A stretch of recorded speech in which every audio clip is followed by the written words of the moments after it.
Here come the little witches, here come the little witches, here come the little witches. Alright, let's go, it's time to turn it on. Let's set the record straight, something right or wrong. Fight evil, witches power standing strong. We got it going on, academia. There's witches here, there's no need to fret. They're the ones who will make a way, here to make a change. When there's trouble, they don't quit, they come together to save the day. Let's go, let's go, let's go, let's go. Here come the little witches, here come the little witches, here come the little witches. Go, go, go. Here come the little witches, here come the little witches, here come the little witches. Little Witch Academia, let's go, yeah! And that's why I don't sing. So I'm finally doing my out-of-character thoughts on the Little Witch Academia TV series. I had wanted to get this video out sooner, but as some of you know, I went to the Final Fantasy Fan Festival in Germany, which I've uploaded my vines of. Oh, and by the way, I'm very sorry for the audio quality in that video. I didn't realise how bad it was until I uploaded it. I'll try and get some subtitles sorted out or something. And then things got very complicated at work. There's been some management problems which have left us understaffed, which means I've been having to go in on my days off, so I've been pretty busy. So because I kept you waiting for this video, I'll actually give you an added bonus and include some brief thoughts on episodes 6 and 7 as well. So in the KHF video, I had him say that this was one of the most intelligent anime there's been in a long time. That might be a bit unfair to say because I haven't really had the chance to keep up with a lot of modern anime, so okay, that was a bit unfair to say, but this is a very surprisingly intelligent series, and I'm not just talking about the Twilight thing. I know KHF harped on that point quite a lot, but no, I'm not just talking about because of that. I'm talking about the whole taking tired cliches and doing a new spin on them. In quite an entertaining way at that. One thing I've always loved about Studio Ghibli is that their films don't necessarily always have a happily ever after. Sometimes the endings are a bit bittersweet, but the protagonists learn to be okay with that. And to me that's always been a much healthier message for children and young people. And there's a similar premise here. I mean, yes, there are some episodes where Akko does overcome the odds and wins the day despite being Muggle-born, but there are other episodes wherein it wasn't her who saved the day, or things didn't work out for her the way she wanted, but she learns to be okay with that, and I think that's actually a much more mature approach to some of these storylines, and I really like that. Like I say, I think it's a much more realistic approach, and it feels weird saying realistic when talking about an anime and one that's based in a realm of magic, but it makes things a bit more believable and gets us hoping that there will be like an ultimate victory for Akko later down the line. But even if there isn't that big victory, maybe she'll learn to be content with the things she does have and learn to be happy with what she has. One of the funniest lines for me, and don't worry, this isn't a spoiler to say, came in the Twilight episode when they go to the Twilight convention thing, and Lotte's pointing out what all the different costumes are meant to be. One of them she points out is, this isn't an exact quote, but it's basically this. She says that guy's meant to be the innkeeper who only appeared on a single page and had one line of dialogue. That made me laugh. That made me really laugh, because if you've ever been to a convention like Comic-Con or any kind of anime convention, you get things like that. You get people who will dress as the most obscure characters possible, characters who like appeared in one shot, one shot for 1 second in a movie. You get that kind of dedication from people. That's why it's so funny, because you do get that. That's the sort of thing that happens. This is the kind of clever writing I'm talking about. Speaking of that episode was also good for expanding Lotte a little bit, because in the movies she was kind of established as just being the quiet, timid, but kind-hearted one, whereas that one showed that she can have a bit of a fangirl side when it comes to their non-copyright Twilight. It was a very good contrast to what had already been established about her character up to this point, so it felt like a very, out-of-character thing, like a very unusual thing for her to be obsessing this much. I'm a bit disappointed that they haven't focused on Susie a heck of a lot outside of the first episode. Okay, yeah, she's never really said much, but it feels like they're not really using the character to her full potential, because in the movies she was hilarious. In the movies she was hysterical, and while she has had some funny lines in this TV series, I don't think they're using her to her fullest, although at the time of this recording, the upcoming episode, which will have probably aired by the time I upload this, the upcoming episode looks to be Susie focused, so I'm looking forward to that. Like I was saying before with Arco, like in the movies it was about her being the underdog, the fish out of water who ultimately would come through in the end, but here, while there's been a couple of episodes that have had that, her character arc seems to revolve more around her having this idealistic dream of being like Shining Chariot, but realising that she's not there yet and has a long way to go and a lot of hard work before she'll get there. In fact, there was an entire episode dedicated to that, which I'll get into later. Which I like this. I think this is a much better and more believable approach to the character, and again, a much healthier message of if you want to have your dreams, you have to work hard for them. As I mentioned as KHF, Diana is a much better established character here, because whereas in the movies she was just kind of the rival character, but we see that there is a decent side buried in her. While that's largely true of her here, it's much better handled, and we've seen that there is some actual depth to her relationship with Arco, like I mentioned, the whole begrudging respect thing. I think she's been the one who's benefited the most from this series so far. I think the TV series has made her a much more well-rounded and three-dimensional character. And yet another character who's been much better handled here than she was in the movies is Professor Ursula. Like, with her big reveal at the end of the original movie, I was kind of thinking, you'd think she'd be a much more prominent character, especially in the sequel, which she kind of was, but at the same time kind of wasn't. But she is a much more prominent character in the TV series, and I like that. In fact, given what's hinted about her, that makes her the most interesting character in the show at the moment. And I do like that they're going for this whole thing of Arco reminds her a lot of herself when she was younger, and that's why she cares so much about her and is trying to be kind of a mentor figure to her.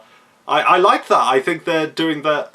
There's an actual connection between the two in this TV series that wasn't really present in the movies. Heck, episode 7 had Professor Ursula at her absolute best and provided some amazing character development for her, but I'll get back into that in just a second. Weirdly enough, even Constance, a comic relief character who never speaks, is slightly better established here than she was in the second movie. And I'm not just talking about that brief grunt that I mentioned as KHF. Oh, and by the way, there's been another grunt from her in episode 7, so again, more dialogue than she had in the actual movie.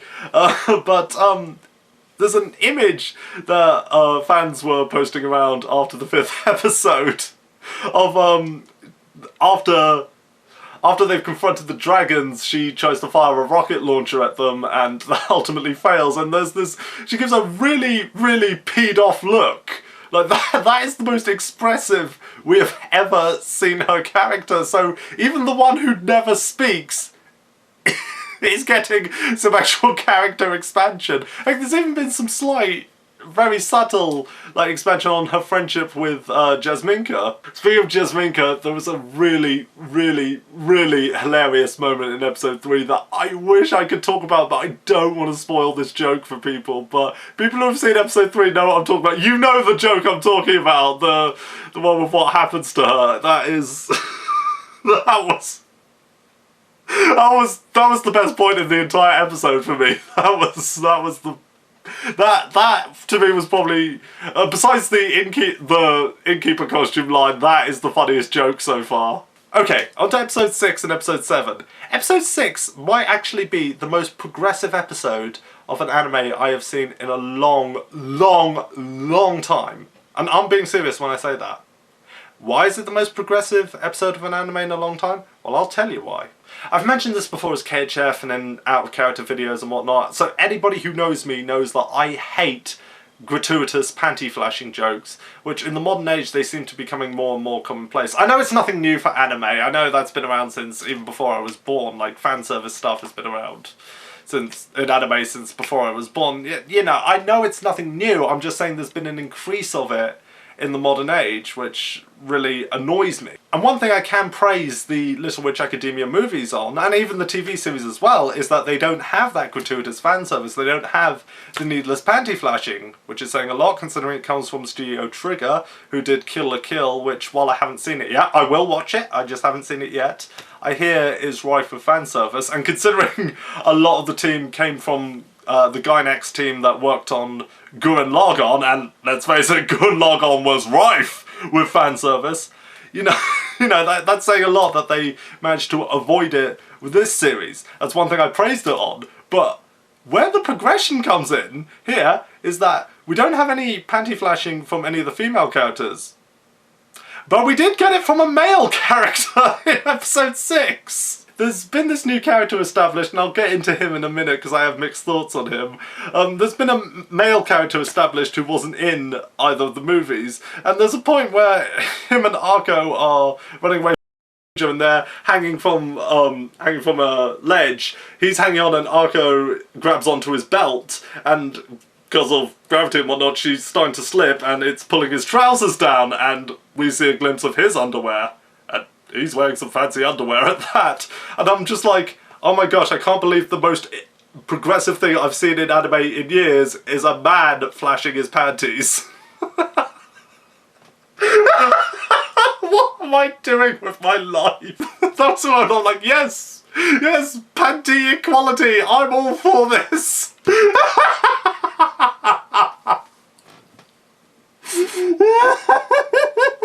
I laugh, but it is actually quite sad that that's the most progressive thing that's been done in anime in a long time. Anyway, onto this new male character, Andrew, whom I have some mixed thoughts about. I'm guessing he's going to be an important character because he appears in the intro.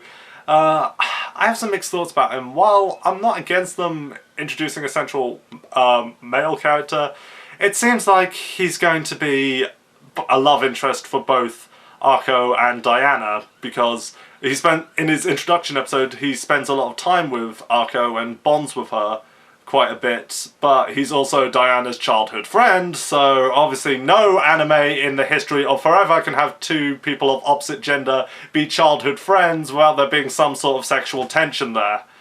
So I'm wondering, is this going to be some tired love triangle cliche? But at the same time, as I've mentioned, this series has taken tired cliches before and has done something unique with them, so will it do something with that? I mean, it wasn't outright established that his relationship with Arco was meant to be anything romantic, but I guess it's just because I've seen so many animes with this kind of cliche before that I'm kind of thinking that's where they're going with this, but like I say, it surprised me before, so I'm gonna remain optimistic that they will do something smart with this. Who knows? Maybe he'll end up falling for Susie rather than either of them. He'll go for Susie. That would be the best twist. Like, if they don't do that now, I'm gonna be very disappointed. Not really, but that would be brilliant. Episode 6 was also a prime example of how I think they're handling Arco's story a lot better here than they did in the movie, because it has her coming to the realization that she's not the great witch she wants to be yet, and if she wants to get there, she's going to have to work hard, but also seeing that Shining Chariot had to work hard to get to that point, that she was a screw-up when she was in school, but she worked hard and that's how she got to be where she was. That she might not have the latent talent she hoped she'd find out she has, but if she works hard, maybe she can be like Chariot. So I like that. I think, again, much better message. Episode 7 was a really funny episode, but it also had some really good character development in it.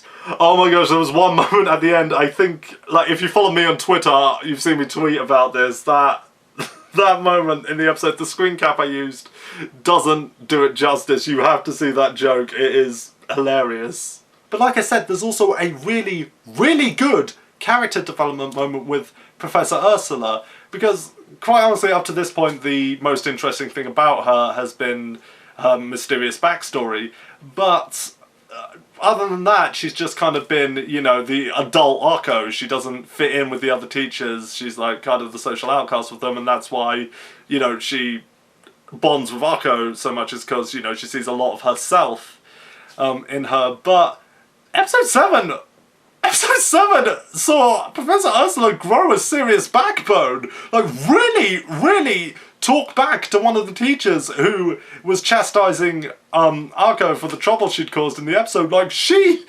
properly got in her face. She, like, really made this teacher cower back and feel. And I'm like, whoa, there's a, whoa, your waifu potential is going up there, Professor Ursula.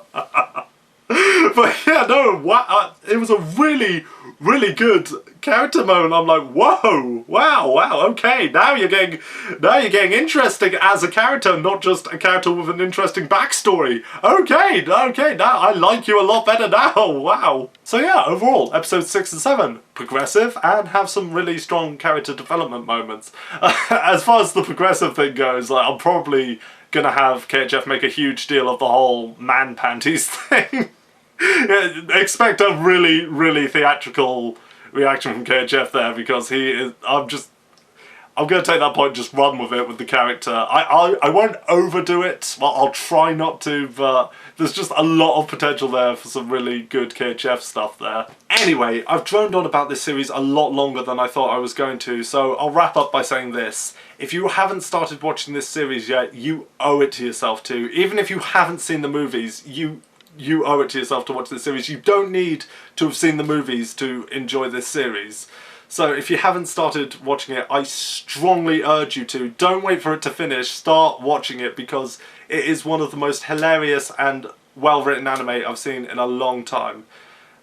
And yeah, I can't praise it highly enough. I don't want to oversell it, because I don't want people to get overly hyped and then be disappointed, but it is a really good series, and I highly urge you to watch it. As always, if you like this video, please thumbs up it and share it with your friends. And if you're new here and you want to see more videos from me, please hit that subscribe button. And if you're already subscribed to me, please be sure to hit that bell so YouTube does alert you to when I do new videos. Make sure to also follow me on Instagram and Twitter as well, at KHFMcAwesome, both of which I do frequently post to. This is Anime Jack, and I am signing off.